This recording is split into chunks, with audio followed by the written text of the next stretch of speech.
உங்களுடைய திரைப்பயணம், அரசியல் பயணம் இத பத்தியெல்லாம் அவங்ககிட்ட முன்னாடி விவாதித்து முடிவெடுக்கிறது உண்டா? முடிவெடுத்ததுக்கு அப்புறம் அவங்களுக்கு சொல்வீங்களா? இல்ல. சம்டைம்ஸ் வந்து அ மைண்ட்ல வந்து ஓட்டங்கள்ல வந்து நான் அரசியல் டிசிஷன்ஸ்லாம் அவங்களுக்குலாம் கேட்கறது கிடையாது. ம். ஒரே ஒரு நாள் தான் கேட்டது. மெர்ஜ்ன்ற வரும்போது தான் நான் ஒரு ஒரு சஞ்சலத்தில உட்கார்ந்திருக்கும்போது தான், "என்ன தூங்காம உட்காந்துருக்கீங்கன்னு?" கேட்கும்போது, அத கூட ஏளனமா சிலர் பேசிட்டு இருந்தாங்க. நான் மனைவிட்ட கேட்காம நைட்ல நள்ளிரவுல யார கேட்பாங்க? அப்படி என்ன சொல்றது இந்த மக்கள? நான் உட்காந்து வந்து இப்ப இப்பயும் நம்ம பார்க்குறோம். 11:00, 12:00 டிவி பார்த்து படம் பார்த்துட்டு உட்காந்துருக்கோம். நள்ளிரவு தானே அப்ப.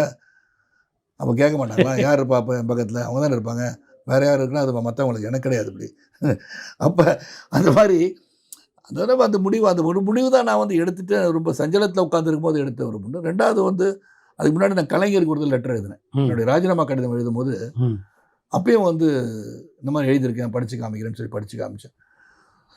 ஸோ எப்போ உட்காந்து ஃப்ரீயா எழுதுவோம்னா, இரவு நேரத்தில தானே. டோட்டலி எந்த ஒர்க்கும் இல்லாம வீட்ல உட்காரும்போது அந்த வேலைய செய்வோம் தான். So that is when the mind is totally free. They are sitting down to think. அந்த மாரி நான் திங்க் பண்ணிட்டு இருக்கேன். ஸோ அதனால அந்த டைம்ல வந்து சொல்லும்போது அவங்க வந்து, "உங்க மனசு எது படுதோ, நல்லது படுதோ நீங்க செய்யுங்கன்னு தான் சொன்னாங்க ஒழிய, இல்ல அப்படி செய்யக்கூடாதுன்னு சொன்னதில்ல. ஒருவேளை அவங்க தடுத்திருந்தா, அது வேற மாரியான டிசிஷன் ஆயிருக்கலாம். But she left it to my own decision making. ம். அது சரியோ, தப்போ, அவர் எடுப்பத நான் உறுதியா வந்து பேக் பண்ணேன்னு சொல்லி, இது நாள் வரைக்கும் அந்த முடிவுல வந்து ஒரு மிகப்பெரிய தோல்விகளை சந்தித்திருந்தாலும், அவர் எடுத்த முடிவு, அவர் கூட பயணிப்போன்னு தான் இருந்திருக்காங்க. அதுதான் அவருடைய highest quality which I like.